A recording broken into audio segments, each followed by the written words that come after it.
ஒரு ப்ரேயர் பண்ணிட்டு சாப்பிடலாங்களா?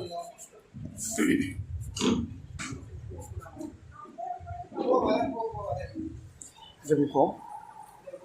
வானத்திற்கும் பூமிக்கும் சகல அதிகாரங்கள் படைத்த எங்கள் அன்பின் ஒன்றாட மீதவரே, தேவரீர் உமைக்கே ஸ்தோத்திரமும் துதிகளும் சதா காலங்களிலும் எங்கள் ஆண்டவராக இயேசு கிறிஸ்து நாமத்தினால் ஏற்பட்ட தகப்பனே, தேவரின் சித்தம் கொண்டு இந்த ஒரு நாளிலும் வேதத்தில் உள்ள மகத்துவமான காரியங்களுக்கு நேராக எங்கள் இருதயங்களையும் எங்கள் சிந்தைகளையும் கூட தகப்பனே வேதத்துக்கு நேராக திருப்பி இருக்கிற அந்த தயவுள்ள இயக்கங்களுக்காக கூட நாங்கள் நன்றி செலுத்துகிறோம்.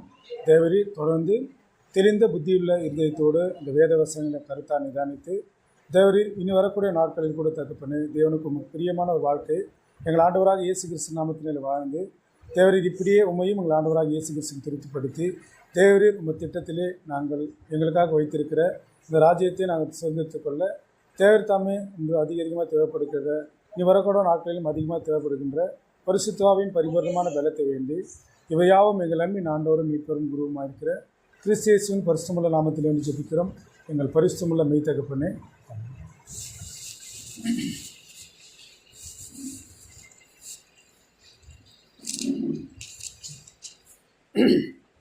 கிறிஸ்து இயேசுக்குள் அன்பாய் அழைக்கப்பட்ட அன்புக்குரிய சகோதரிகளுக்கு கிறிஸ்து இயேசுக்குள்ளான அன்பின் வார்த்தைகளை தெரிவித்துக் கொள்கிறேன்.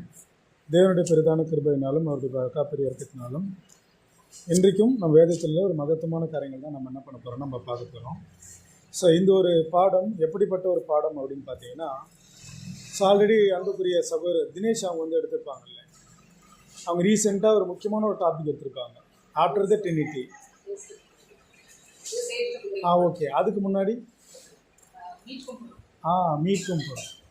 மீட்கும் போகிறோம் அப்படின்ற ஒரு பாடத்தை ஐ திங்க் அன்றைக்கி வந்து ஆஃப்டர்நூன் வந்து எடுத்தாருன்னு நினைக்கிறேன். ஐ திங்க் ஒரு நாள் ஒரு மண்டே ஒரு ஆமாம் அந்த மாதிரி வந்து எடுத்தார். ஸோ அவர்கிட்ட நாங்கள் பேசும்போது அவர் அதை பற்றி பேசியிருந்தார். ஸோ அந்த கிளாஸ் வந்து நம்ம ஆல்ரெடி எடுத்திருக்கோம் அப்படின்னு பேசியிருந்தார். ஸோ மீட்கும் பொருள் அப்படின்றது தேவனுடைய திட்டத்தில் இன்று வரைக்கும் அநேக சகோதர சகோதரிகளுக்கு இல்லை வேதத்தை அதிகமாக நேசிக்கிறவர்களுக்கு மறைக்கப்பட்டிருக்கிற ஒரு விஷயம் தான் பார்த்திங்கன்னா மீட்கும் பொருள்.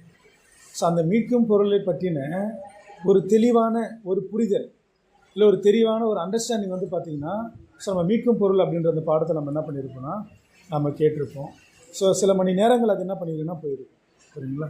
அது ஒரு நல்ல ஒரு புரிதலும் இருக்கும். அப்போ இந்த மீட்கும் பொருள் அப்படின்றத பொதுவாக ஒரு காமனாக நம்ம எப்படி புரிஞ்சுக்கிறோம் அப்படின்னு பார்த்திங்கன்னா, தேவனுடைய திட்டத்தில் பழைய ஏற்பாடு புத்தகமாக இருந்தாலும் சரி, இல்லை புதிய ஏற்பாடு புத்தகமாக இருந்தாலும் சரி, இல்லை ஒட்டுமொத்த வேதாகவும் எடுத்துட்டாலும் சரி, இட் இஸ் ஏ ப்ரைம் அப்படின்னு நம்ம எடுத்துட்டாலும் சரி, தேவனுடைய திட்டத்திலே இதுதான் முதன்மை அப்படின்னு எடுத்துட்டாலும் சரி, இது இல்லாமல் தேவனுடைய திட்டமே என்னாவாது, நிறைவேறாது அப்படின்னு நம்ம ஒரு விஷயத்தை எடுத்துக்கிட்டோம் அப்படின்னா அது நம்முடைய ஆண்டவராக இயேசு கிறிஸ்து கொடுத்த மீட்கும் பொருள். மீட்கும் பொருளை தான் அடையாளப்படுத்தும். அப்போ இந்த மீட்கும் பொருள் அப்படின்னு பார்த்திங்கன்னா the core point of the Bible அப்படின்னா மீட்கும் பொருள் தான். அப்போ தேவனுடைய திட்டத்தின் மையப்பகுதி எதுதான் சொல்லிட்டு பார்த்தீங்கன்னா இந்த மீட்கும் பொருள். ஸோ மீட்கும் பொருள் இல்லாமல் தேவனுடைய திட்டத்தில் எதுவுமே என்னாகாது, எந்த திட்டமும் அது தேவன் எதிர்பார்த்த மாதிரி எதுனாதுன்னா ஒரு பூரணம் அடையாது. அப்படிப்பட்ட ஒரு மீட்கும் பொருளை பற்றி தான் இந்த நாளிலும் பார்க்க போகிறோம். ஸோ அதை நம்ம என்ன பண்ணியிருப்போம் அப்படின்னா, மீட்கும் பொருள் அப்படின்னு ஒரு பாடத்தை கவனிச்சிருப்போம். அதன் பிறகு நல்ல சமாரியன் அப்படின்னு சொல்லிட்டு ஒரு பேரபிள் டச் பண்ணியிருப்பார். அது மீட்கும் பொருள் பார்ட் 2. இன்றைக்கி நம்ம பார்க்க போகிறது மீட்கும் பொருள் பார்ட் 3. ஆண்டவராகிய இயேசு கிறிஸ்துவோட மீட்கும் பொருளை பற்றியதான ஒரு வேத படம் தான் நீங்கள் நம்ம பார்க்க போகிறோம். இது மீட்கும் பொருள் பார்ட் 3. ஸோ நீங்கள் கேட்டுக்கிட்டே நீங்கள் எழுதலாம், எனக்கு எந்த டிஸ்டர்பன்ஸும் கிடையாது. நீங்கள் அங்கே எழுதிக்கிட்டே இருந்தாலும் நான் பேசிகிட்டே இருப்பேன், உங்கள் செவிகள் மட்டும் என்ன பண்ணுங்கள் என்கிட்ட வச்சுங்க, அவ்வளோதான். ஸோ அதுதான் நமக்குள்ளே இருக்கிற அண்டர்ஸ்டாண்டிங். அப்போ இன்றைக்கி நம்ம பார்க்க போகிற பாடத்தோட தலைப்பு வந்து மீட்கும் பொருள் பார்ட் 3 அப்படின்னு நம்ம எடுத்துக்கிறோம், புரியுங்களா? ஸோ இது என்ன ஒரு ஸ்டடி அப்படின்னு சொல்லிட்டு பார்த்தீங்கன்னா, it is a parable style. It is a parable study. அப்போ நீங்கள் பார்க்க போகிறது ஒரு உவமையை மையமாக வைத்து நம்ம படிக்க போகிற ஒரு பாடம் தான் ரேன்சம் பார்ட் 3. ஸோ அப்போ இது எங்கே இருக்குது அப்படின்னு சொல்லிட்டு பார்த்தீங்கன்னா, மத்தேயு 13ஆம் அதிகாரம் 44ஆம் வசனம். மத்தேயு 13ஆம் அதிகாரம் 44 4ஆம் வசனத்தை மட்டும்தான் இன்றைக்கி என்ன பண்ண போகிறோம், ஒரு பாடமாக நம்ம பார்க்க போகிறோம். அந்த ஒரு வசனத்தை மட்டும்தான் பாடமாக பார்க்க போகிறோம். மீட்கும் பொருள் பார்ட் 3ன்னு சொல்லிட்டு இந்த வசனத்தை நம்ம படித்த பிறகு இந்த வசனத்தை குறித்து ஒரு அண்டர்ஸ்டாண்டிங்குள்ளே நம்ம போக போகிறோம். ஒரு பேசிக்காக ஒரு புரிதலுக்குள்ளே போக போகிறோம். அதை புரிஞ்சுக்கிட்ட பிறகு நீங்கள் என்ன பண்ண போகிறீங்க அப்படின்னா, இன்றைக்கி நம்ம எடுக்கிற அந்த மீட்கும் பொருள் பார்ட் 3ன்னு இருக்கு இல்லையா, அதுக்கு நம்ம ஒரு டைட்டிலும் வைக்க போகிறோம். ஸோ இது வரைக்கும் நீங்கள் கேட்ட அந்த பாடத்தும் இது வரைக்கும் கேட்ட தேவனுடைய அந்த திட்டம், அதை வச்சு நீங்கள் என்ன பண்ண போகிறீங்கன்னா, நீங்களே ஒரு தலைப்பு என்ன பண்ண போகிறீங்கன்னா சொல்ல போகிறீங்க. இந்த வசனத்தை படித்து தான் அப்போ அது என்ன தலைப்பு அப்படின்றத நம்ம போய் பார்க்க போகிறோம். படிக்கலாங்களா? மத்திய 13ஆம் அதிகாரம் 44ஆம் வசனம்.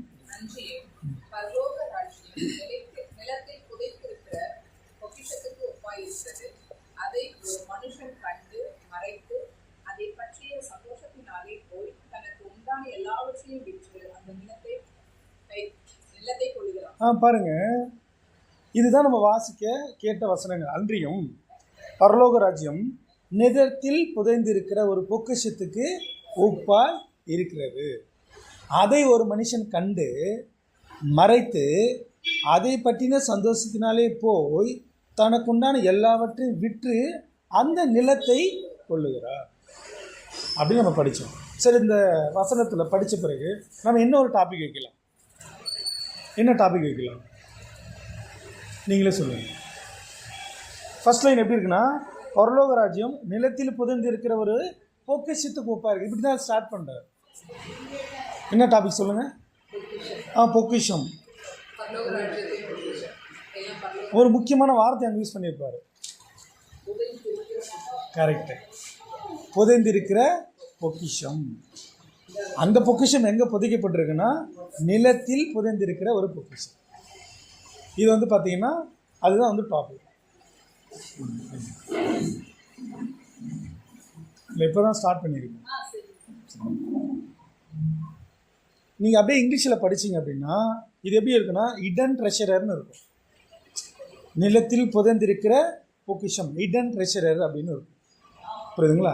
நீங்கள் தமிழில் படிக்கும்போதோ நிலத்தில் புதைந்திருக்கிற பொக்கிஷம், இல்லை இப்படி கூட வச்சுக்கலாம், மறைக்கப்பட்ட பொக்கிஷம் அப்படின்னு கூட வச்சுக்கலாம். ஸோ நம்ம வசனத்தின் அடிப்படையிலே நம்ம போனோம்னா நிலத்தில் புதைந்திருக்கிற பொக்கிஷம், இங்கிலீஷில் படித்தோம்னா இடன் ட்ரெஷரர் அப்படின்னு படிக்கலாம். ஸோ அப்போ இந்த தலைப்பு வச்சுக்கிட்டு நம்ம என்ன பண்ண போகிறோம் அப்படின்னா, மீட்கும் பொருள் பார்ட் 3 அப்படின்னா இந்த ஒரு வசனத்தில் பர்டிகுலராக மத்திய 13ஆம் அதிகாரம் 44ஆம் வசனத்தில் நம்முடைய ஆண்டவராக இயேசு கிறிஸ்துடைய மீட்கும் பொருளை பற்றின என்ன சத்தியங்கள் இதுக்குள்ளே இருக்குது அப்படின்றதான் பார்க்கணும். சரிங்களா? இது வரைக்கும் எதனா கொஸ்டின் இருக்கா? எதுவும் இல்லை. சரி, அப்போ பொதுவாக பேரபிள் அப்படின்னாவே இல்லை ஓமை அப்படின்னாவே என்னன்னு சொல்லிட்டு பார்த்தீங்கன்னா ஒரு எக்ஸாம்பிள், உதாரத்துவமாக சொல்லக்கூடிய ஒரு விஷயம் தான் எதுன்னு சொல்லிட்டு பார்த்தீங்கன்னா பேரபிள். அப்போ ஆண்டவராக இயேசு கிறிஸ்துவை மீட்கும் பொருளை நம்முடைய பிதாவாகிய தேவன் ஒரு உதாரணமாக இந்த பேரபிளை சொல்லியிருக்கார். அதை ஸ்டார்ட் பண்ணும்போது எப்படி இருக்கு? அன்றியும் பரலோக ராஜ்யம் நிலத்தில் புதைந்திருக்கிற ஒரு பொக்கிஷத்துக்கு ஒப்பாக இருக்கிறது.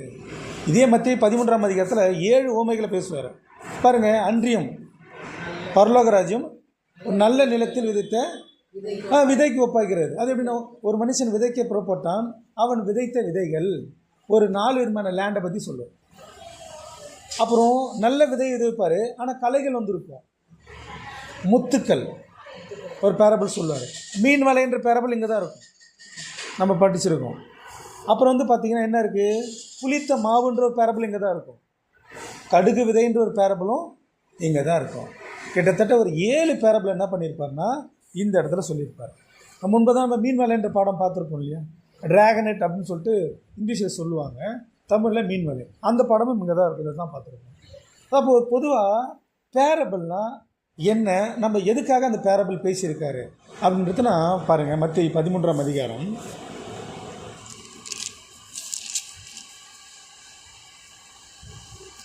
9ஆம் வசனம் வாசிங்க. பாருங்க, கேட்கிறதற்கு காதுள்ளவன் கேட்க கடவன். அப்போ கேட்கறதுக்கு காது உள்ளவர்களுக்கு மட்டும்தான் என்ன புரியும் அப்படின்னா, பரலோக ராஜ்யத்தை பற்றி நம்ம ஆண்டவராகி இயேசு கிறிஸ்து என்னென்ன பேரபிள்லாம் பேசியிருக்கிறோ அந்த பேரபிள் இருக்கக்கூடிய மறைபொருள் தெரியும். புரியுதுங்களா? இப்போ உங்களுக்கு காது இருக்கா? கண்டிப்பாக இருக்குது. பாருங்கள், நம்ம மத்தியில் அநேகர் இருக்காங்க, ஆனால் இன்றைக்கி என்ன பண்ணல, இல்லை. ஸோ இன்றைய நாளில் அவங்க இந்த கேட்கக்கூடிய பாடத்தோட அந்த வாய்ப்பு என்ன பண்ணிட்டாங்கன்னா இழந்துட்டாங்க அப்படின்னு நம்ம புரிஞ்சுக்கலாம். ஸோ இது வந்து பார்த்திங்கன்னா ரொம்ப நெகட்டிவிட்டியாக அதை நான் சொல்லவில்லை, இது பாசிட்டிவிட்டி தான். முதலாவது தேவனுடைய ராஜ்யத்தையும் அவருடைய நீதியையும் தேடுங்கள். ஸோ ஃபஸ்ட்டு ப்ரிஃபரன்ஸ் எதுக்கு தான் சொல்கிறாருன்னா, கேட்குறதுக்கு காதுள்ளவன் கேட்க கேடுவான். ஸோ இதுக்கு தான் ஃபஸ்ட்டு ப்ரியாரிட்டி அப்படின்றத நம்ம புரிஞ்சுக்கணும். அடுத்தது ஒரு பேரபிள் அப்படின்னாலே எதுக்காக ஒரு பேரபிளை நம்ம படிக்கணும் அப்படின்னா, நீங்கள் ஆல்ரெடி வசனம் படிச்சிருப்பீங்க, இருந்தாலும் அடிஷனல் நம்ம என்ன பண்ண போகிறோம், இன்றைக்கி என்ன பண்ண போகிறோம் நம்ம பார்க்க போகிறோம். ஸோ அப்போ பேரபிள் எதுக்கு ஃபஸ்ட்டு, முதலாவது ஓமைகள் எதுக்கு அப்படின்னு பார்த்தீங்கன்னா பாருங்க, மத்திய 13ஆம் அதிகாரம் 3ஆம் வசனம் படிங்க.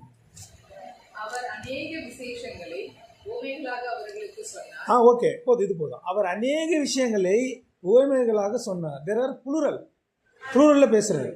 அநேக விஷயங்கள்னு இருக்குது. ரெண்டாவது அநேக பேரபிள் அவர் பேசுகிறார். பரலோக ராஜ்யத்தை சம்மந்தப்பட்ட பேரபிள் அவர் என்ன பண்ணுறாருன்னா பேசுகிறார். அப்போது ஒரு ஓமை அப்படின்னா அதில் முதலாவது என்ன இருக்குது அப்படின்னு சொல்லிட்டு பார்த்தீங்கன்னா விசேஷங்கள் இருக்குது. அது எதை பற்றின விசேஷங்கள் அப்படின்னா பரலோக ராஜ்யத்துடைய விசேஷங்கள். சார், பரலோக ராஜ்யத்துடைய விசேஷங்கள் ஏன் பர்டிகுலராக அவர் வந்து பேரபிள் அவர் வச்சுருக்கார், இதுதான் கேள்வி. ஏன் ஓமையில் அது அவர் வச்சுருக்கார் அப்படின்னு சொல்லிட்டு பார்த்தீங்கன்னா இதே மத்திய 13ஆம் அதிகாரம் 10ஆம் வசனம் 11ஆம் வசனம் படிங்க. அப்பொழுது சீஷர்கள் அவரிடத்தில் வந்து, ஏன் அவர்களோட ஓமைகளாக பேசுகிறீர் என்று கேட்டார்கள். அவர்களுக்கு அவர் பிரத்யுத்தரமாக, பரலோக ராஜ்யத்தின் ரகசியங்களை அறியும்படி உங்களுக்கு அருளப்பட்டது, அவர்களுக்கு அருளப்படவில்லை. பாருங்க, இந்த பேரபிள் அவர் பேசுகிறாரு. பேசினோடனே அந்த பேரபிளோடைய விளக்கங்கள் இருக்குங்க இல்லையா, அது அவங்களுக்கு என்ன பண்ணல, அவங்களுக்கு விளங்கலை. யார், இஸ்ரேல் ஜனங்களுக்கு அது விளங்கலை, அவங்க புரிஞ்சுக்கல. அதனால் இப்போ சீஷர்கள் என்ன கேட்குறாங்கன்னா, ஏன் அவங்கக்கிட்ட ஓமைகளாக நீங்கள் பேசுகிறீங்க அப்படின்னு கேட்டதுக்கு இயேசு கிறிஸ்து என்ன ரிப்ளை பண்ணுறாரு அப்படின்னா, பரலோக ராஜ்யத்தின் ரகசியங்களை அறியும்படி உங்களுக்கு அருளப்பட்டது, அவர்களுக்கும் அருளப்படவில்லை. அப்போ உங்கள்ன்றது அங்கே வந்து 12 அப்போஸ்தலர்கள், அவர்களுக்குன்றது யார் பார்த்தீங்கன்னா அப்போது காலப்பகுதியில் வாழ்ந்திருக்கிற யூதர்கள். அந்த யூதர்களுக்கு அது என்ன பண்ணுன்னா அது விளங்கவே இல்லை. பாருங்கள், இந்த பேரபிள் பேசுனா அவங்களுக்கு புரியுமா அப்படின்னு பார்த்தா என்ன பண்ணாது. நம்ம ஒரு வசனத்தோடு போகலாம். பாருங்கள், நம்ம பார்க்க போகிற டாபிக் வந்து மீட்கும் பொருள் பார்ட் 3. சிஸ்டர், மீட்கும் பொருள் பார்ட் 3 அப்படின்னு தான் பார்க்க போகிறோம். அதுக்கு நம்ம வந்து மத்தேயு எழுதுங்க 13ஆம் அதிகாரம் 44ஆம் வசனத்தை தான் வந்து பார்த்திங்கன்னா ஆதாரமாக எடுத்திருக்கோம். மத்தேயு 13ஆம் அதிகாரம் 44ஆம் வசனம் தான் ஆதாரமாக எடுத்திருக்கோம். சரிங்களா? இப்போ தான் கிளாஸ்க்குள்ளே போகிறோம், நீங்கள் தொடர்ந்து அப்படியே கவனிங்க. சரி, அப்போ இந்த பேரபிளோட ஃபஸ்ட்டு எதுக்கு பேரபிள், அப்போது அந்த ஓமையோட முக்கியத்துவம் என்ன அப்படின்னு நம்ம புரிஞ்சுக்கணும்னா, பரலோக ராஜ்யத்தின் ரகசியங்களே அறியும்படி பேரபிள் அவர் பேசுகிறார். இப்போ பரலோக ராஜ்யத்தோட ரகசியத்தை ஓமையாக பேசுகிறாரு. அது யாருக்கு புரியல அப்படின்னா, அன்று இருந்த யூதர்களுக்கு புரியல. ஆனால் அவரோடு கூட ரொம்ப க்ளோஸ்டாக அவர் கூட பழகிற சீஷர்கள் ஒரு கேள்வி கேட்குறாங்க, ஏன் அவர்களோடு நீ ஓமையாக பேசியிருக்கிறார். அப்போ பரலோக ராஜ்யத்தின் ரகசியங்களை அறியும்படி உங்களுக்கு அருளப்பட்டது, அவர்களுக்கும் அருளப்படவில்லை. ஸோ அதே வசனங்கள் தான் இன்றைக்கி பார்க்குற அந்த பரலோக ராஜ்யத்தோட ரகசியத்தை அறியும்படி உங்களுக்கு அருளப்பட்டிருக்கிறதுக்கு இன்றைக்கி வராதவர்களுக்கு அருளப்படவில்லை. ஒருவேளை ரெக்கார்டிங் கேட்டால் என்ன பண்ணலாம், அவங்களுக்கு என்ன பண்ணலாம், அதை அவங்க தெரிஞ்சுக்கலாம் அப்படின்னு நான் புரிஞ்சுக்கணும். சரி, பரலோக ராஜ்யத்தோட ரகசியம் எங்கே இருக்குன்னா பேரபிள் இருக்குது, இதை மறந்துடக்கூடாது. அடுத்தது, இது எங்கே இருக்கிற வரைக்கும் ரகசியங்கள் அப்படின்னு சொல்லிட்டு பார்த்தீங்கன்னா, எப்பத்துலேருந்து இந்த ரகசியங்களை அவர் வந்து அப்படியே பாதுகாத்தே வச்சுருக்காரு அப்படின்னு சொல்லிட்டு பார்த்தீங்கன்னா, இல்லை எந்த காலப்பகுதியிலேருந்து இது ரகசியமாகவே இருக்குது அப்படின்னு நம்ம புரிஞ்சுக்கலாம். அப்படின்னா அதே மத்தேயு 13ஆம் அதிகாரம் 34ஆம் வசனம் 35ஆம் வசனம் படிங்க. இவைகளையெல்லாம் இயேசு ஜனங்களோட ஓமைகளாக பேசினார், ஓமைகளினாலே அன்றி அவர்களோடே பேசவில்லை. பாருங்க, அப்போது பரலோக ராஜ்யத்தோட ரகசியத்தை பேசினாவே அவர் எந்த டைப்பில் பேசுவார், பேரபிள் டைப்பில் தான் பேசுவார். அவர் பேசுனது எல்லாமே ஓமைகளாக பேசலை. பரலோக ராஜ்யத்தை பர்டிகுலராக பேசும்போதோ அவர் பேரபிளில் பேசுவார். அடுத்த வசனம் 35ஆம் வசனம். என் வாயை ஓமைகளினால் திறப்பேன், உலக தோற்றம் முதல் மறைபொருளானவைகளை வெளிப்படுத்துவேன் என்று தீர்க்கதரிசியால் உரைக்கப்பட்டது நிறைவேறும்படி இப்படி நடந்தது. பாருங்க, என் வாயை ஓமைகளினால் திறப்பேன் அப்படின்னு வந்து சொல்றாரு. ஏன் அப்படின்னா பரலோக ராஜ்யத்தோட ரகசியத்தை பேசினாவே பேரபிள் டைப்பில் தான் பேசுவார்.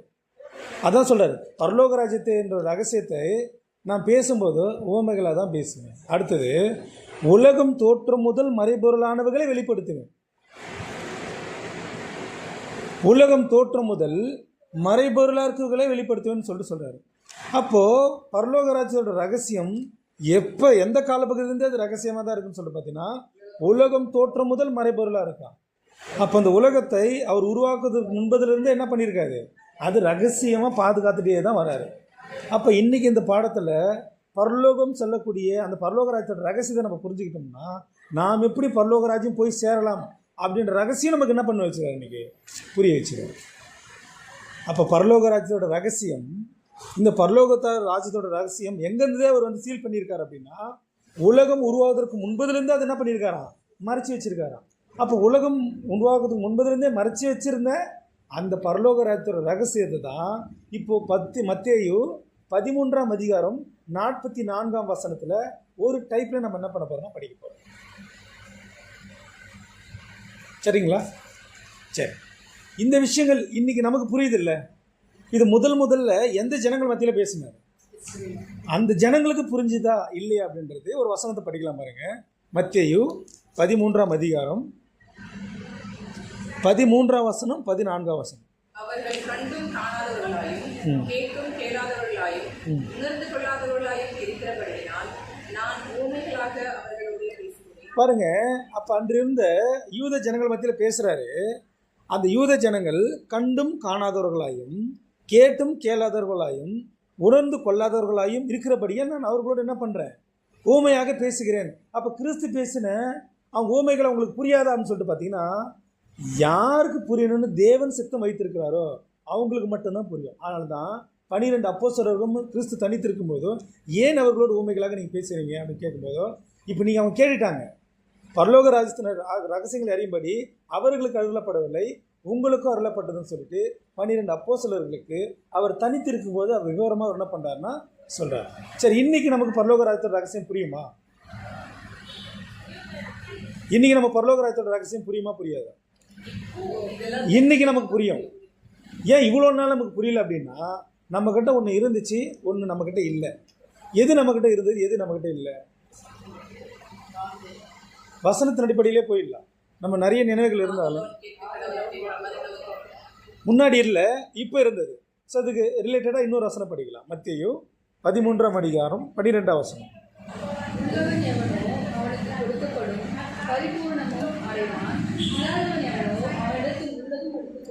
எது உள்ளவன் எது இல்லாதவன்? கேட்கிறதுக்கு காது உள்ளவன். இன்னைக்கு நம்ம கேட்கறதுக்கு தேவன் ஒரு காதை வச்சிருக்கார். இந்த ஈரிங் என்ன பண்ண போகுது அப்படின்னா நமக்குள்ள இருக்க அறியாமை புரியாமை இது எல்லாத்தையும் என்ன பண்ணுவார், கம்ப்ளீட்டாக அதை மாற்றிடுவார். சத்தியத்தை அறிவீர்கள், சத்தியம் உங்களை விடுதலையாக்கும். ஸோ அந்த கம்ப்ளீட் அதை வந்து பார்த்தீங்கன்னா ரிலீஃப் எங்கேருந்து தான் வரும்னா சத்தியத்தின் மூலிமா. அப்போது உள்ளவன் எவனோ அவனுக்கு கொடுக்கப்படும்னா இன்றைக்கி நம்ம கேட்குறதுக்கு காது உள்ளவர்களாக இருக்கும். அந்த இயரிங் கெப்பாசிட்டி நமக்கு இன்றைக்கி இருக்கிறதுனால தான் தேவன் இந்த பேரபிளை நம்மக்கிட்ட கொண்டு வந்து வச்சுருக்கார். அடுத்தது பரிபூர்ணமும் அடைவான். இல்லாதவன் எவனோ அவனிடத்திலிருந்து உள்ளதும் எடுத்துக்கொள்ளப்படும். யாருக்கு அந்த கேட்கணும் அப்படின்ற ஒரு இன்ட்ரெஸ்ட் இல்லையோ அவங்களுக்கு என்ன பண்ணும், இருக்கிற விஷயங்களும் எடுத்துருவாரு சொல்லிட்டு பார்க்கணும்.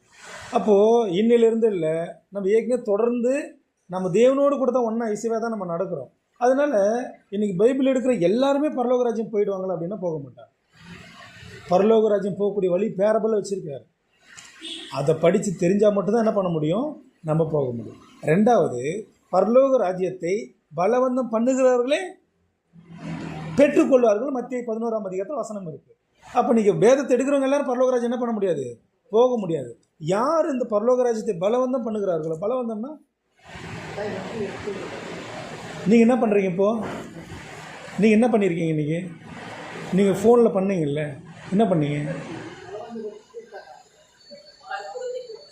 இல்லை, ஆக்சுவலாக இது வற்புறுத்தது மட்டும் கிடையாது.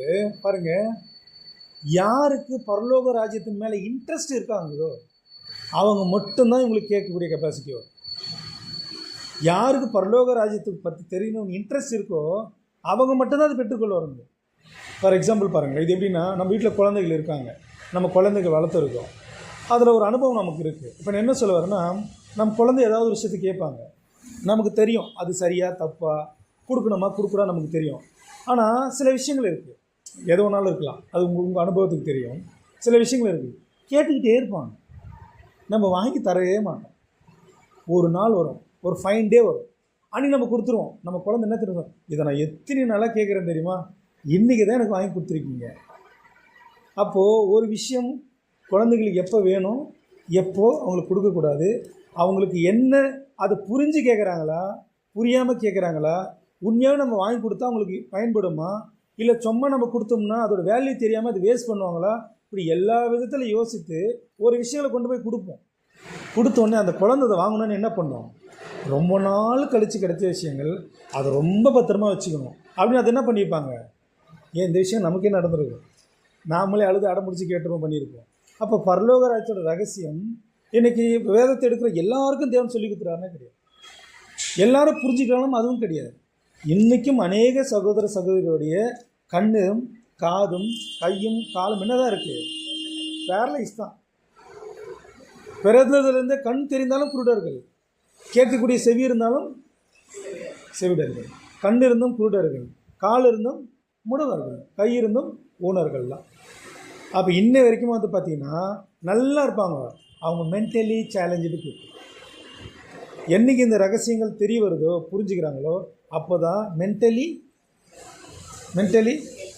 ஹெல்த்தியான பீப்புள். இன்றைக்கி நம்ம வந்து மன ரீதியாக ரொம்ப ஹெல்த்தியான பீப்புள். எப்படின்னா இந்த வேத வசனங்களை படிக்கிறதுனாலும் இந்த வேத வசனங்களை கேட்கவுடனே நம்ம புரிஞ்சுக்கிறதுனாலும். பாருங்கள், பைபிள் வசனம் இருக்கு உங்களுக்கு நல்லாவே தெரியும். இதை கேட்கிறவர்களும் இதை கை கொள்கிறவர்களும். இப்போ நம்ம கேட்குறோம், அதை அப்படியே கை கொள்ள போகிறோம், நாம் பாக்கியம். அப்போது 2 Corinthians 4:4 கூட இப்பிரபஞ்சத்தை தேவனான அவர்கள் மனக்கண்களை குருடாக இருக்கலாம். நாம் கூட வந்து பார்த்திங்கன்னா என்ன ஆயிடணும், கண் தெரியாமல் கண் இருந்தும் மென்டலி டிசார்டர் தான். ஆனால் இன்றைக்கி ஃபுல்லாகவே நம்ம க்யூர் பண்ணி வச்சுருக்காரு அப்படின்னு பார்க்குறோம். அந்த மீட்கும் பொருளை கொடுத்து, மீட்கும் பொருளை சத்தியங்களை கொடுத்து நமக்கு என்ன பண்ணியிருக்காருன்னா புரிய வச்சுருக்காரு. சரி, இன்றைக்கி இந்த பாடத்தில் மத்திய 13ஆம் அதிகாரம் 44ஆம் வசனத்தில் பரலோகராஜ்யத்தோட ரகசியம் இருக்குது. பரலோகராஜ்யத்தோட ரகசியம் உலகம் தோன்றுவதற்கு முன்பதிலிருந்து அது என்ன பண்ணியிருக்காராம், மறைச்சி வச்சுருக்காரு. அந்த காரியங்களை தான் போய் கண்டுபிடிக்க போகிறோம். பாருங்கள், நான் ஆல்ரெடி நம்ம நல்ல பேஸை போட்டாச்சுங்க. கிறிஸ்துவுக்குள் நம்ம அஸ்திபாரம் போட்டாச்சு, கிறிஸ்து மேலேயும் போட்டாச்சு.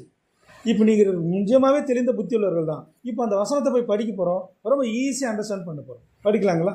ஸோ அந்த ஒரு வசனத்தை தான் படிக்க போகிறோம். 1 by 1 என்ன பண்ண போகிறோம், போக போகிறோம். அப்படியே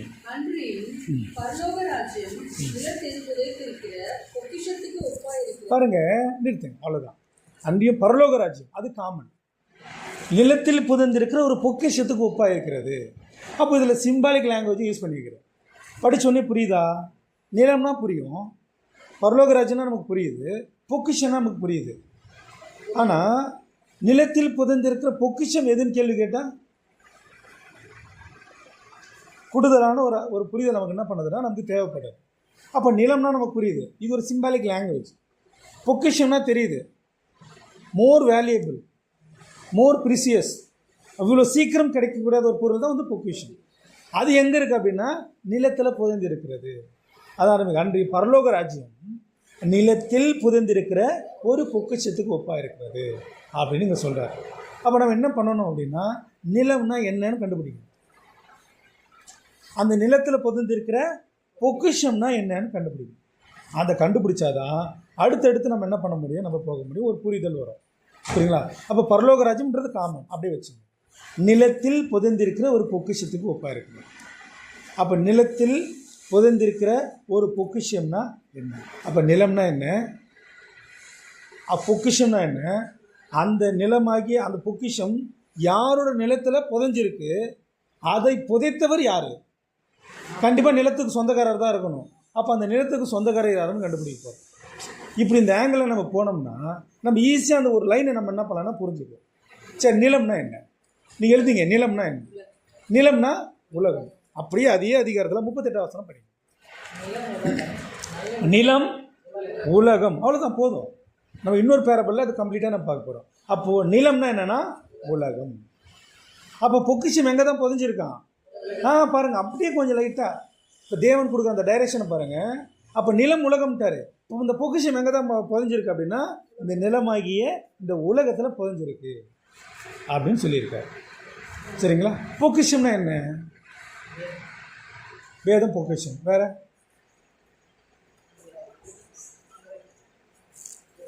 நீங்கள் அவ்வளோ சாதாரண ஆள்லாம் கிடையாது. அதனால் நல்ல பதிலை சொல்லுங்கள் நீங்கள், புரியுங்களா? சத்தியம். சத்தியம். வேதத்துல உள்ள சத்தியம்.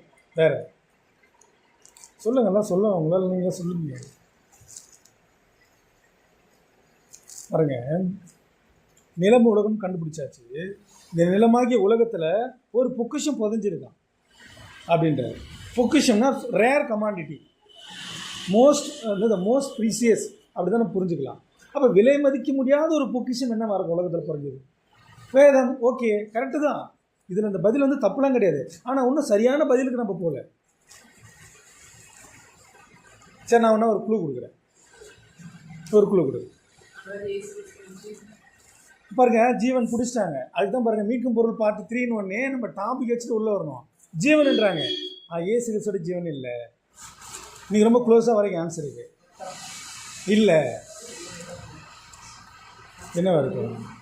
நிலத்தில் புதைஞ்சிருக்கிற ஒரு பொக்கிஷம், உலகத்தில் ஒரு பொக்கிஷத்தை புதைஞ்சு கிடக்கும் அப்படின்றாரு. ஆல்மோஸ்ட் வந்துட்டீங்க, ஆனால் சரியாக பதில் வரல. சரி, நான் க்ளூ கொடுக்குறேன்.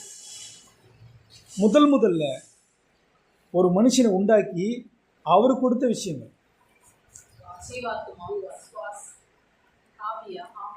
இல்லை இல்லை.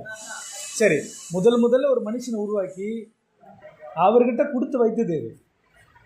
சரி, இது கண்டுபிடிக்கல. அவர் தொலைத்தது எதை?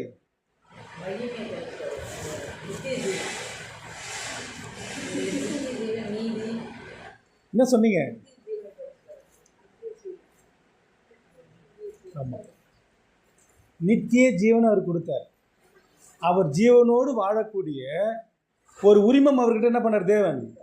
கொடுத்தார் அப்படின்னு சொல்லிட்டு பார்க்குறோம். ஆனால் அந்த நித்திய ஜீவன் இருக்குல்ல, அது நிபந்தனைக்கு உட்பட்டது. எப்படி? கரெக்டாக படிக்கிறீங்க பாருங்க. அதான் சொல்கிறேன், நீங்கள் சாதாரண ஆள் இல்லை. ஆல்ரெடி நம்ம என்ன பண்ணிட்டோம்?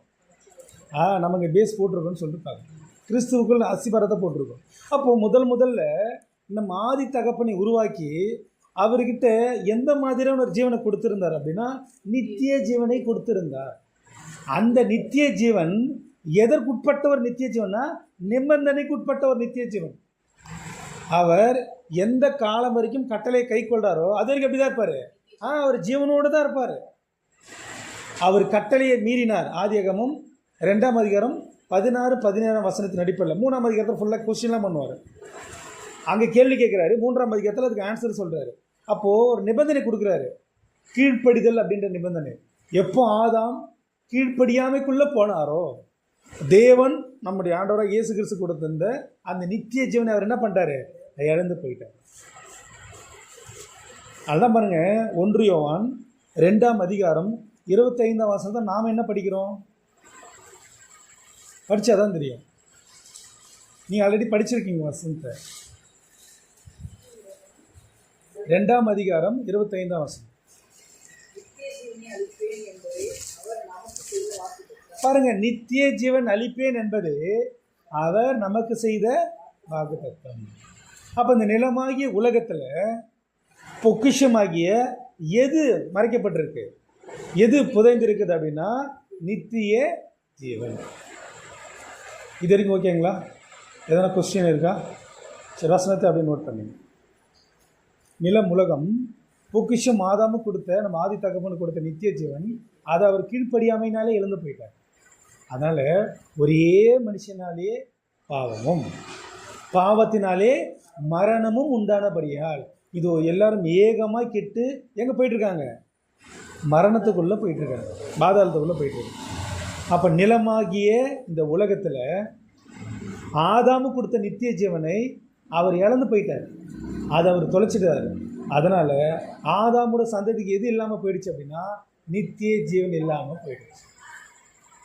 அன்றியும் பரலோகராஜ்யம் நிலத்தில் புதைந்திருக்கிற ஒரு பொக்கிஷத்துக்கு ஒப்பாக இருக்கிறது. நிலமாகிய இந்த உலகத்தில் ஆதி தகப்பனாகிய ஆதாம் கொடுத்த நித்திய ஜீவன் அவர் என்ன பண்ணுறாருன்னா தொலைச்சிட்டார். அதுக்கு எங்கே புதைஞ்சிருக்கு அப்படின்னா இந்த உலகத்தில். புதைத்தது யார்? கொடுத்தது இழந்துட்டாரு, அதை ஒருத்தர் புதைச்சிட்டாரு. இல்லை பாருங்க, எப்படி கண்டுபிடிக்கணும்னா நிலத்துக்கு சொந்தக்காரர் தான் என்ன பண்ண முடியும்? பாருங்க, இது வந்து நம்ம வீடு இல்லையா? இப்போ இங்கே ஏதாவது பள்ளம் தோண்டி பதிக்கிறீங்கன்னு யார் புதைக்க முடியும்? யாராவது ஒரு அன்னோன் பர்சன் வந்து தோண்டி புதைக்க முடியுமா? அப்போ நிலத்துக்கு சொந்தக்காரர் தான் என்ன பண்ண முடியும்? புதைக்க முடியும். அப்போது இது நித்திய ஜீவனை கொடுத்தது யார் அப்படின்னா நம்முடைய பிதாவாகிய தேவன். அவர் இழந்ததுனால நிலமாகிய அவர் உலகத்தில் என்ன பண்ணாரு? புதைச்சி வச்சிட்டார். அப்போ நிலத்துக்கு சொந்தக்காரர் யார்? சங்கீதம் 24ஆம் சங்கீதம் 1ஆம் வசனம், 89ஆம் சங்கீதம் 11ஆம் வசனம்.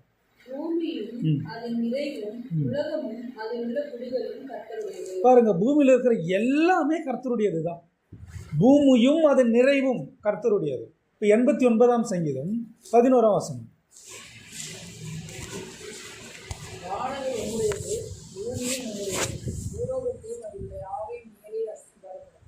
பாருங்க, வானம் உம்முடையது, பூமியும் உம்முடையது. வானத்தில் உள்ளவைகளும் அஸ்திபாரப்படுத்துறது யாரு தான்? நம்முடைய பிதாவாகிய தேவன் தான்.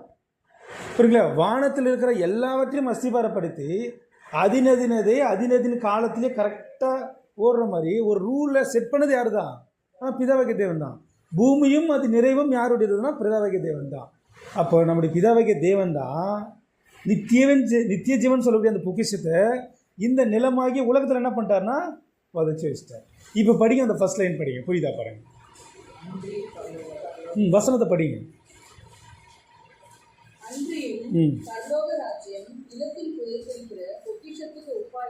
இது வரைக்கும் புரிஞ்சுதுங்களா? சரி, இப்போ நம்ம அடுத்த லைன் போகிறோம். போதும். அதை ஒரு மனுஷன் கண்டு மறைத்து அதை பற்றின சந்தோஷத்தினாலே போய் தனக்குண்டான எல்லாவற்றையும் விற்று அந்த நிலத்தை கொள்ளுகிறான். இதான் அடுத்து படிக்க வேண்டும். அந்த ஒரு மனுஷன் யார்? அந்த மனுஷன் யார்? அந்த ஒரு மனுஷன் யார்? பாருங்க, நிலமாகி அந்த உலகத்தில் பிதாவாகிய தேவன் கொடுத்த நித்திய ஜீவன் தொலைஞ்சு போயிடுச்சு, அதை புதைச்சியும் வச்சிருக்கிறாரு அப்படின்னு கண்டுபிடிச்ச ஒரு மனுஷன் யார்? ஆண்டவராகிய இயேசு கிறிஸ்து தான். புரியுங்களா? லூக்கா 19ஆம் அதிகாரம் 10ஆம் வசனம் படிங்க.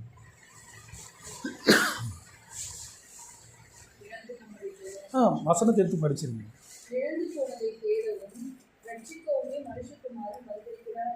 மனுஷன் எதை இழந்து போனான்? கரெக்டாக புரியுதுங்களா? ஆதி தகப்பனும் இல்லை மனுக்குலமும் எதை இழந்து போனாங்க அப்படின்னா நித்திய ஜீவனை. அதை சொல்றாரு, நித்திய ஜீவனை அளிப்பேன் என்பதே நான் அவருக்கு நமக்காக செய்த வாக்குத்தத்தம். அப்போ என்ன சொல்ல வர்றாருன்னா, அதை ஒரு மனுஷன் கண்டு, யார் அந்த ஒரு மனுஷன் அப்படின்னா இழந்து போனதை தேடவும் ரட்சிக்கவுமே மனுஷகுமாரன் வந்தார். அப்போ மனிதன் இல்லை மனுக்குலம், ஒட்டுமொத்த மனுக்குலம் எதை இழந்து போனாங்க அப்படின்னா பாவத்தினாலே, கீழ்ப்படியாமனாலே பாவம், இந்த பாவத்தினாலே மரணம், இந்த மரணத்தினாலே நித்திய ஜீவனை மனுஷன் இழந்து போயிட்டான். அதை சரியாக ஃபைன் பண்ணவர் யார் அப்படின்னா கிறிஸ்து. அதை ஒரு மனுஷன் கண்டு, அப்போது மனுஷன் இதை இழந்து போயிட்டான்னு சொல்லிட்டு முன்னாடி அவர் என்ன பண்ணியிருக்காரா? என்ன பண்ணிக்கிறாரா? இழந்து போனதை தேடவும் அவர் தேடுறாரு. தேவன் மனுஷன்கிட்ட என்ன கொடுத்தாரு? மனுஷன் எதை இழந்து போனான்? தேடிக்கிட்டே இருக்காரு. கண்டுபிடிச்சிட்டார். கண்டுபிடிச்ச உடனே பாருங்க, ஏசாயா 6ஆம் அதிகாரம் 8ஆம் வசனம் படிங்க. பின்பு யாரை நான் அனுப்புவேன், யார் நமது காரியமாய் போவான் என்று உரைக்கிற ஆண்டவருடைய சத்தத்தை கேட்டேன். அதற்கு நான் இதோ அடியேன் இருக்கிறேன், என்னை அனுப்பும் என்றேன். என்ன சொல்றார் கிறிஸ்து? ஆதாம் கொடுத்த நித்திய ஜீவனை ஒட்டுமொத்த மனுக்குலமும் என்ன பண்ணிட்டாங்க? இழந்து போயிட்டாங்கன்னு அவர் தேடி இருக்கிறாரா, கண்டு முடிச்சிட்டாரு. இப்போ தேவன் சொல்றாரு, யார் நமது காரியமாய் போவார் அப்படின்னு கேட்ட உடனே இதோ அடியேன் இருக்கிறேன், என்னை அனுப்பும் அப்படின்றார். வாலண்டியராக இவர் வராரு. தேவன் ஒரு நாளும் போன்னு சொல்ல. அதெல்லாம் பாருங்கள், இந்த பைபிள் ஸ்டடியை நம்ம பார்க்கும்போதோ, ஒருவன் என்னை பின்பற்றி வர விரும்பினால் அவன் தன்னைத்தான் எடுத்து அதுக்கப்புறம் ப்ராசஸ். விருப்பம் இருக்கிறவங்க மட்டும் இங்கே வாங்க, இல்லாதவங்க போயிடுங்கன்னு பிரதர்ஸ் சொல்லியிருப்பாங்க. சொன்னாங்களா பிரதர்ஸ்? யாராவது ஒருத்தராக சொல்லியிருப்பாங்க. விருப்பம் இருக்கிறவங்க மட்டும் இருங்க, மற்றவங்க போயிடுங்க தயவு செய்து சொல்லியிருப்பாங்க. சொல்கிறது புரியுங்களா? அப்போ யார் தமது காரியமாய் போவான்னு சொன்னோடனே இழந்து போனதை தேடவும் ரட்சிப்புக்குமே மனுஷகுமாரன் வந்தார். அவர் பயங்கரமாக தேடி இருக்காரு, கண்டுபிடிச்சிட்டார். அதுதான் அதை ஒரு மனுஷன் கண்டுனா அது நம்முடைய ஆண்டவராகிய இயேசு கிறிஸ்து கண்டுபிடிச்சிட்டார். அப்போ என்ன பண்ணுறாரு? மத்திய 13:44 அதை ஒரு மனுஷன் கண்டு அப்புறம் என்ன பண்ணுறாராம்? மறைத்து. ஃபஸ்ட்டு தேடி இருக்கிறாரு, ரெண்டாவது கண்டுபிடிச்சிருக்காரு.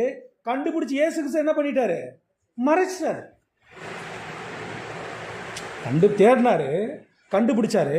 கண்டுபிடிச்சி இயேசு கிறிஸ்து என்ன பண்ணிட்டாராம்? மறைத்து. அடுத்தது என்ன பண்ணுறாரு?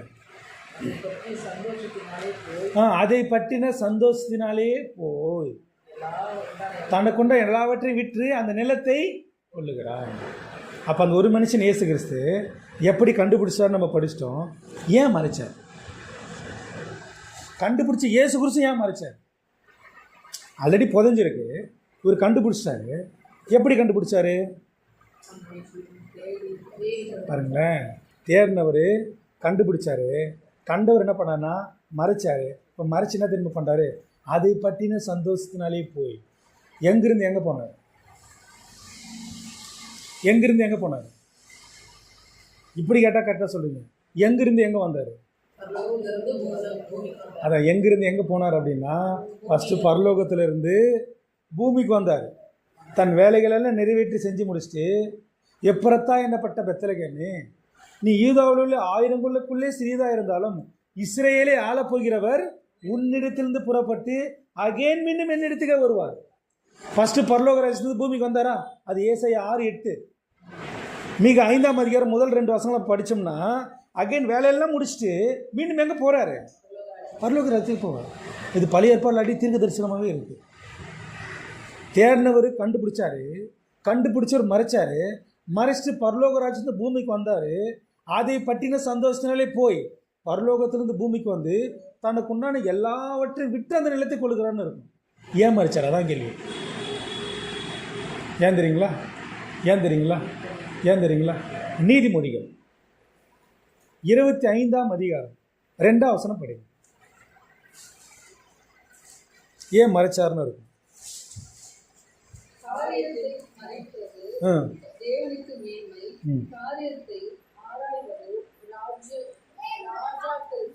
பாருங்க, காரியத்தை மறைப்பது தேவனுக்கு மேன்மை. அவர் ஆதி காலங்கள் முதல் அது என்ன பண்ணார்? மறைபொருளாக தான் வச்சிருப்பாரு. அந்த காரியத்தை தேடி ஆராய்வது யாருக்கு மேன்மை? ராஜாக்களுக்கு மேன்மை. யார் அந்த ராஜாக்கள்? யார் அந்த ராஜாக்கள்? ராஜாவாக மாறக்கூடிய ஒரு வாய்ப்பை பெற்றவர்கள் இன்றைக்கி நான். பாருங்க, பழைய ஏற்பாடில் நிறைய வசனங்கள்லாம் இருக்குது, புரியுதுங்களா?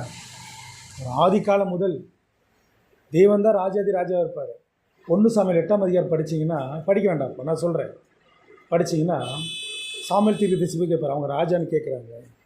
நான் தான் இன்னி வரைக்கும் ராஜாவாக இருக்கேன், நான் அவர்களை ஆளாதபடி அவர்கள் என்னை தள்ளி வேறொரு ராஜாவை கேட்குறாங்க அப்படின்னு தேவன் ரொம்ப ரொம்ப மனஸ்தாபப்பட்டு பேசுகிற விஷயங்கள் தான் 1 சாமுவேல் 8ஆம் அதிகாரம்.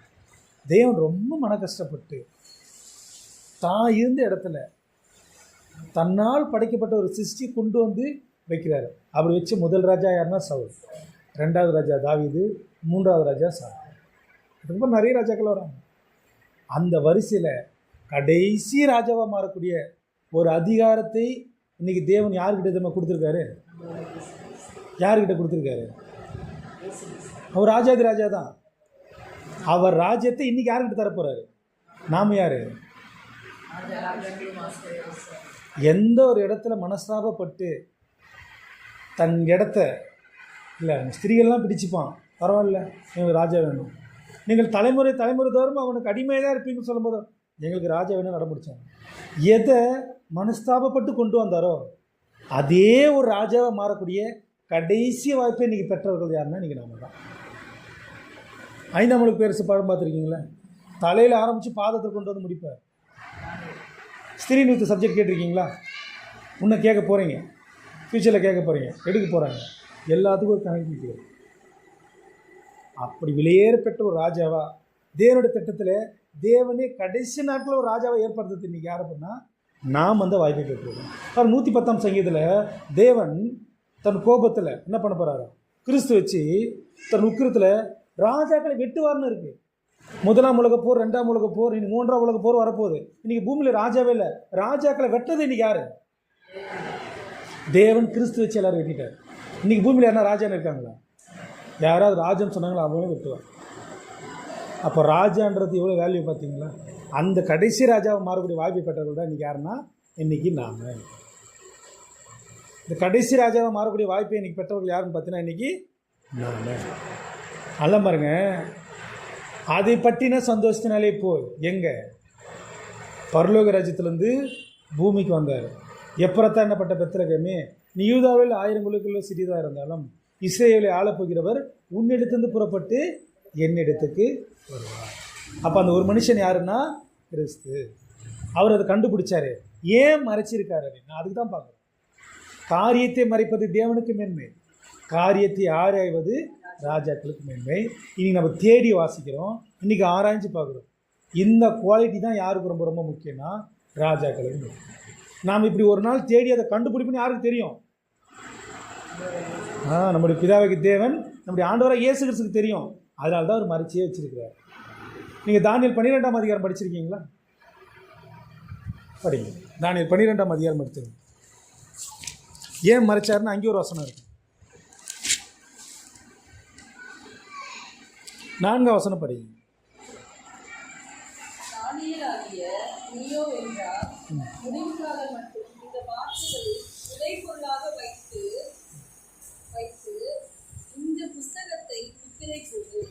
அப்பொழுது அநேகர் இன்றும் அங்கும் ஓடி ஆராய்வார்கள், அறிவும் பெருகி போம் என்றார். பாருங்க, இங்கும் அங்கும் ஓடி ஆராயிறீங்களா? நீங்கள் அதை பண்ணுறோமா? அறிவு பெருகு போன ஒரு காலத்தாலும் இருக்கும். ஆர்டிஃபிஷியல் இன்டெலிஜென்ட் காலப்பகுதியில் இருக்கும். இன்றைக்கி நீங்கள் பண்ணுற எல்லா வேலையும் அது பண்ணிடும். இப்போ தெர் இஸ் நோ ஃபீலிங். அதுக்கு என்ன எல்லா ஃபீலிங் கிடையாது. அந்த உணர்வு நம்மக்கிட்ட இருக்குது. அதில் தான் வித்தியாசம். நீங்கள் பாருங்களா, அவ்வளோ விஷயங்கள் கொடுத்துருக்காரு. அறிவு பெருக்கெடுத்த ஒரு காலப்பகுதியில் இருக்கும். ஆனால் இங்கும் அங்கும் ஓடி ஆராய்வார்கள். நீங்கள் ஆராயிரமா? அதனால் நீங்கள் கண்டுபிடிக்கணும் அவருக்கு பேர். அதுதான் மறைச்சிருக்காரு. இன்றைக்கி நம்ம அதை கண்டுபிடிச்சிருக்கோம். இப்படி கண்டுபிடிப்பீங்க அவருக்கு தெரியும். அதனால தான் அவர் என்ன பண்ணியிருக்காருன்னா, உணர்வுள்ளவன் அதை தேடி என்ன பண்ணுவான் கண்டுபிடிக்கிறதுக்காக இந்த ஒரு டைம் பீரியட் வச்சிருக்கோம். சரி, அகைன் அந்த பேரபிள் வந்திருக்கு. மத்தேயு 13ஆம் அதிகாரம் 44ஆம் வசனம். அதை மறைத்துன்னு படித்தோம்ல, அது ஒரு மனுஷன் கண்டு மறைத்து அப்படின்னா இன்னொரு வசனம் மட்டும் படிக்கலாம். மத்தேயு 11ஆம் அதிகாரம் 25ஆம் வசனம். அந்த சமயத்திலே இயேசு சொன்னது, பிதாவே, வானத்துக்கும் பூமிக்கும் ஆண்டவரே, இவைகளை ஞானிகளுக்கும் கல்விமான்களுக்கும் மறைத்து பாலருக்கு வெளிப்படுத்துகிறபடியால் உம்மை ஸ்தோத்திரிக்கிறேன். பாருங்க, இது ஞானிகளுக்கு தெரியாது, பெரிய பெரிய ஸ்காலருக்கு தெரியாது. இது யாருக்கு தெரியும்? நம்ம ரொம்ப ரொம்ப இன்னோசன்ட் பீப்புள்.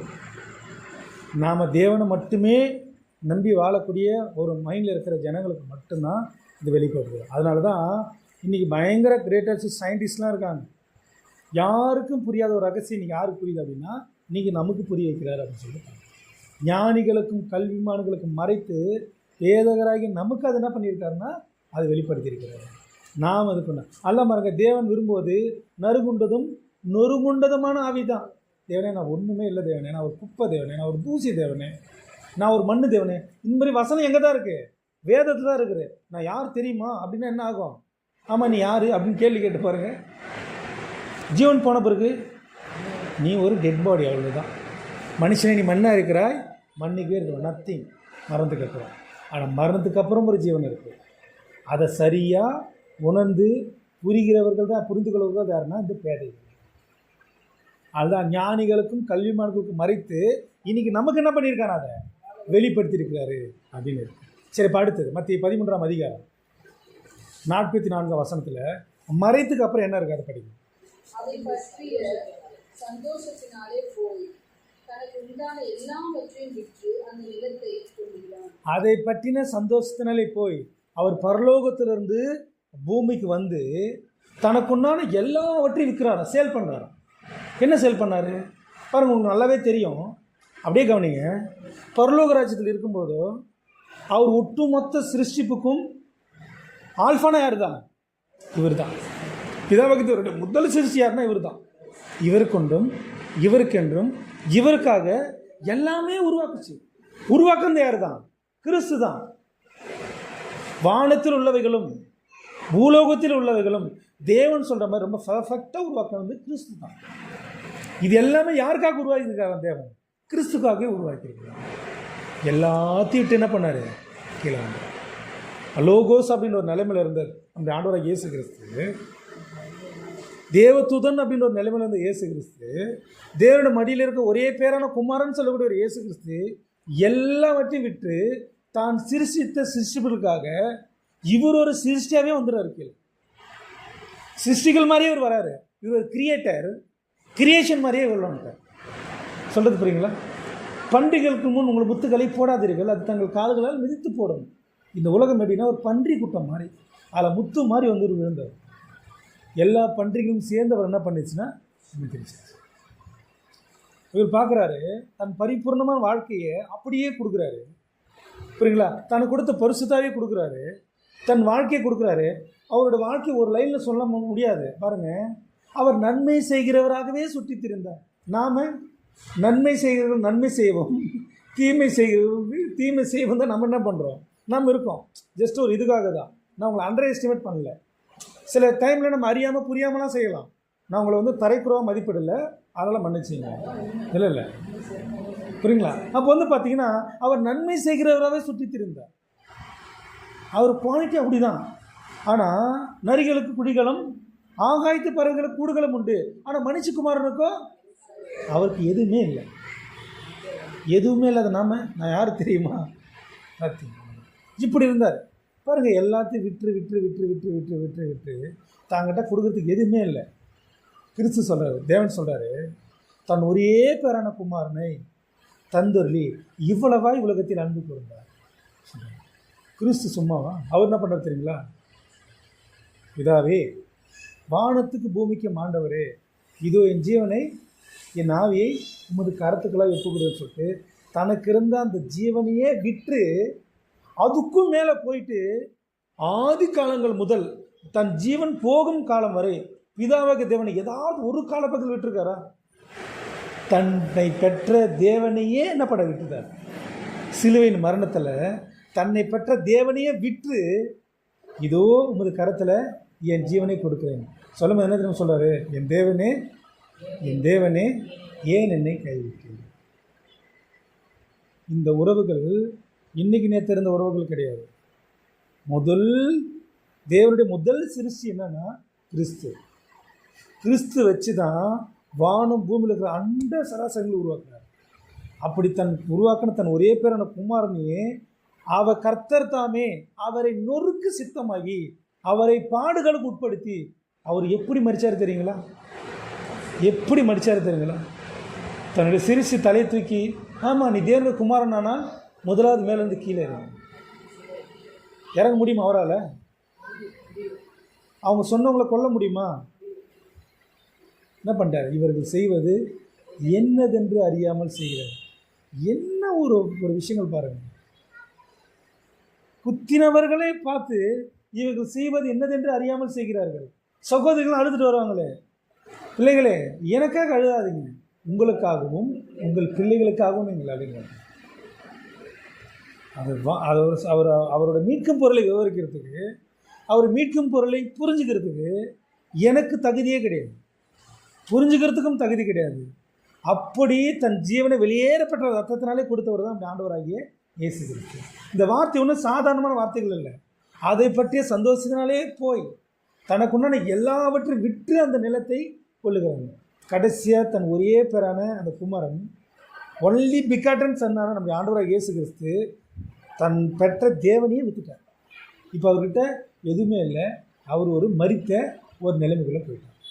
3 நாள் தன் தேவனை மறந்து அப்படின்னு பூமி நிறுவனத்தில் அவர் என்ன பண்ணார்னா இருக்கிறார்.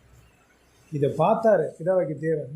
இதை பார்த்து என்ன பண்ணிட்டாருன்னு சொல்லிட்டு பார்த்தீங்கன்னா, வானத்திற்கு பூமிக்கும் சர்வலோகத்துக்கும் உடையவராகி நம்முடைய பிதாவாகிய தேவன் அந்த உலகத்துக்கு யார்கிட்ட கொடுத்துட்டாரா? ஆண்டவர் இயேசு கிறிஸ்து என்ன பண்ணார் தெரியுங்களா? தனக்கு ஒன்று எல்லாவற்றையும் விற்று தேவனே உம்முடைய கைகளில் என் ஆவியை ஒப்பு கொடுக்குறேன் அனுப்பிட்டார். இப்போ அந்த நிலமாகி அந்த உலகத்துக்கு சொந்தக்காரர் யார் தெரியுங்களா? தனக்கு உண்டான எல்லாவற்றையும் விற்று அந்த நிலத்தை கொள்ளுகிறான். இப்போ உலகமும் அது நிறைவும் இப்போ யாருடையது தெரியுங்களா? எஸ், அதுதான் பிலிப்பியர் 2ஆம் அதிகாரத்தில் வானோர் பூதலத்தோர் முழங்கால் யாவும் முடங்கும்படியான ஒரு மேலான நாமம் அவருக்கு கொடுத்து. நீங்கள் யோவான் 5ஆம் அதிகாரம் 20-21 வசனம் படிச்சிங்கன்னா, பிதா தம்மில் தாமே ஜீவனுடையவர், அவர் தமக்கு சித்தமானவர்களை எழுப்புவது போல குமாரனும் இப்போ தம்மில் தாமே ஜீவனுடையவராக மாறி தமக்கு பிரியமானவர்களை எழுப்புவாராம். எந்த மாதிரி ஒரு அதிகாரத்தை வாங்கிட்டார் பார்த்தீங்களா? வானம் பூமி இவங்க முழங்காலம் யாவும் முழங்கும்படியான ஒரு மேலான நாமம் கம்ப்ளீட் ஆத்தரைஸ்டாக வாங்கிட்டாரு. இப்போ ஒன்லி அத்தாரிட்டி பர்சன் வானத்துக்கு பூமிக்கு மின்னிக்கு யார் அப்படின்னா பிதாவுக்கு தேவனேன்னு கேட்டாங்கன்னா அவர் கிறிஸ்து கை காட்டுறார். இப்போ அந்த நிலத்தை சொந்தக்காரர் யாராக மாறிட்டார்னா கிறிஸ்து மாறிட்டார். அன்றியும் பரலோக ராஜ்யம் நிலத்தில் புதைந்திருக்கிற ஒரு பொக்கிஷத்துக்கு ஒப்பாக இருக்கிறது. அதை ஒரு மனுஷன் கண்டு அதை பற்றின சந்தோஷத்தினாலே போய் தனக்கு உண்டான எல்லாவற்றையும் விற்று அந்த நிலத்தை கொள்ளுகிறான். ஓ, நிலம் உலகம், உலகம் இப்போ யாருடையதுன்னா கிறிஸ்துவுடையது. அப்போ அதில் இருக்கிற பொக்கிஷம், இப்போ அந்த பொக்கிஷமாகிய நித்திய ஜீவன் இப்போ கிறிஸ்து கையில் இருக்கு. அவருக்கு யாருக்கு கொடுக்கணும்னு நினைக்கிறாரோ அவங்களுக்கு எடுத்து அது என்ன பண்ண போகிறாருன்னா கொடுக்க போகிறார். அந்த நித்திய ஜீவனை இன்னைக்கு நாம் பெற்றுக்கொள்ளணும்னா நாம் 2 விஷயத்த பண்ணணும். அந்த விஷயத்த நம்ம திரித்துவன்ற பாடத்தில் கண்டுபிடிச்சிட்டோம். அதோட வேல்யூவை ரேன்சம்ன்ற பாடத்தில் கண்டுபிடிச்சிட்டோம். அதோட வேல்யூவை இன்றைக்கி இந்த பாடத்தில் நம்ம ஞாபகப்படுத்திருக்கோம். Ransom part 3. அது என்னது? நித்திய ஜீவன். யாருக்கு தெரியுமா தருவார்?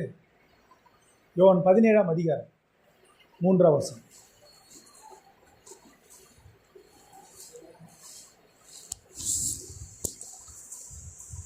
ஒன்றான மெய்தேவனாகிய உம்மை நீர் அனுப்பினவராகிய இயேசு கிறிஸ்துவையும் அறிவதே முக்கியம். ஒன்றான மெய்தேவனாகிய நம்முடைய பிதாவாகிய தேவனையும் அவர் ஒரே பேரான நம்முடைய ஆண்டவராக இயேசு கிறிஸ்துவையும் அறிவதேன்னு இருக்கு. என்ன தெரியுங்களா? விசுவாசித்து அறிவதே நித்திய ஜீவன்.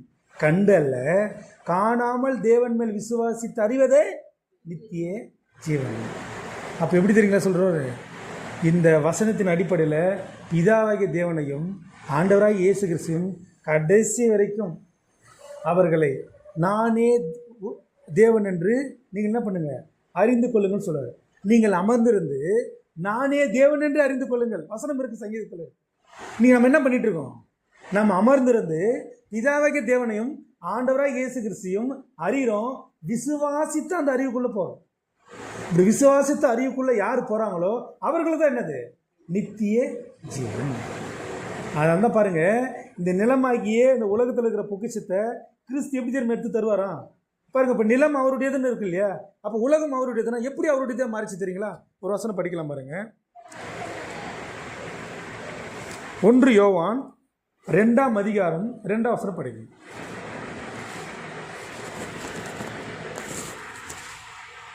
நம்முடைய பாவங்களை நிவர்த்தி செய்கிற கிருபாதார பலியாகவே நம்முடைய பாவங்களை மாத்திரமல்ல சர்வலோகத்தின் பாவங்களையும் நிவர்த்தி செய்கிற பலியாக இருக்கிறார். பாருங்க, அவர் கிருபாதார பலி நம்முடைய பாவங்களை மாத்திரம் அல்லையா? என்னது? சர்வலோகத்தின் பாவங்களை. அப்ப சர்வலோகம்னா லோகம்னா உலகம். உலகம்னா எது சேர்ந்தது? உலகம் இல்ல, பூமி. அடுத்தது கரெக்ட், வானமும் பூமியும் சேர்ந்துதான் என்னது? உலகம். சர்வலோகம் அப்படின்னா entire the world, all the வேர்ல்டுன்னு சொல்லியிருப்பார். சின் ஃபார் ஆல் த வேர்ல்டுன்னு சொல்லியிருப்பார். அவர் எந்த இதுக்கு மட்டும் இல்லைன்னா நம்முடைய பாவங்களுக்காகவும் இல்லை, ஒட்டுமொத்த உலகத்தின் பாவங்களும். Not for our sins, sin for all the வேர்ல்டுன்னு சொல்லியிருப்பார். அப்போ பாருங்களேன், நம்ம 2 பேர் 2ஆம் அதிகாரம் 4ஆம் வசனத்தில் படிப்போம் இல்லையா? பாவம் செய்த தூதர்களை தேவன் தப்ப விடாமல். பாவம் செய்த தூதர்கள் எங்கே இருக்காங்க? வானத்தில் இருக்காங்க. வானத்தில் இருக்காங்க. அவர்களால் இல்லை, இன்னைக்கு பாவம் செய்கிறவங்க எல்லாரும் எங்கே இருக்காங்க? பூமியில் இருக்காங்க. அப்போ வானத்திலையும் பாவம் இருக்குது, பூமியில் பாவம் இருக்குது. நான் சொல்கிறது எங்கே அப்படின்னா பரலோகத்தில் இல்லை. அவர்கள் என்ன பண்ண, பாவம் செய்த தூதர்களை அந்தகார சங்கிலால் கட்டி நரகத்திலே தள்ளி, நரகன்றவர் டார்டோரு, TARTAROO டார்டோரு. அப்போ டார்டோருன்னா அபோவ் த ஸ்கை, அட்மாஸ்பியர்னு அர்த்தம், வானமண்டலம்னு அர்த்தம். இப்போ எபேசியர் 6ஆம் அதிகாரம் 11 வசனம் 12ஆம் வசனத்தில் வான மண்டலங்களில் உள்ள பொல்லாத ஆவிகளோடும் அவங்க சேனைகளோடும் நமக்கு போராட்டம் உண்டு. அப்போ பாவம் செய்த தூதர்கள் வானத்தில் இருக்காங்க, பாவம் செய்த தூதர்களும் மனுஷர்களும் எங்கே இருக்காங்க? இன்வெஸ்ட் பண்ணுறாங்க, பூமியில் இருக்காங்க. அப்போ பாவம் இப்போ எங்கே இருக்குது? வானத்தில் இருக்குது, பூமியில் இருக்குது. நான் பேசுறது பரலோகத்தை பற்றி இல்லை. அபோவ் தி ஸ்கை, அட்மாஸ்பியர், வானமண்டலம். இதுக்கு மேலே தான் பரலோகராஜன். நிறைய பேர் இதுவும் பரலோகராஜன் நினச்சிப்பாங்க, புரியுங்களா? அது இல்லை சொல்லுவாங்க. அப்போ பாவம் வானத்திலே பூமி இருக்குது. அவர் பூமியில் இருக்கிறவங்களுக்கு மட்டும் இல்லை, பரலோகத்தை வானத்தில் இருக்கிற தேவ தூதர்களுக்காகவும் அவர் மடிச்சிருக்கார்.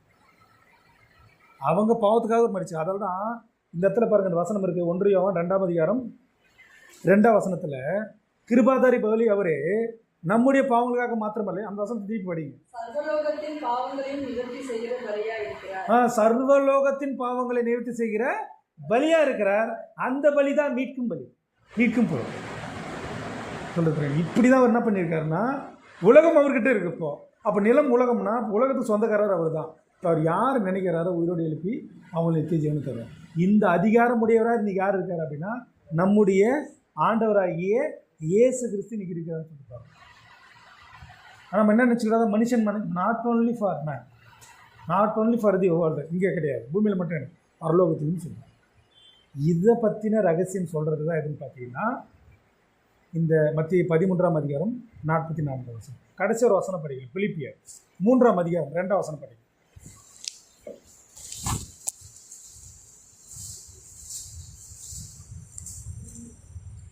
பிலிப்பியர் 3ஆம் அதிகாரம் 2ஆம் வசனம்.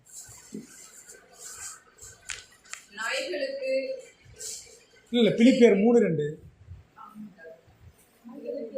அப்படியாவது அந்த வசனம் வந்து எப்படி இருக்குன்னா, கிறிஸ்தியனுக்கு ஜீவன், சாவு எனக்கு ஆதாயம் இருக்குங்க இல்லையா? பிலிப்பியர் தான் ஆக்சுவலாக அந்த வசனம். 2-3 படிங்கன்னா,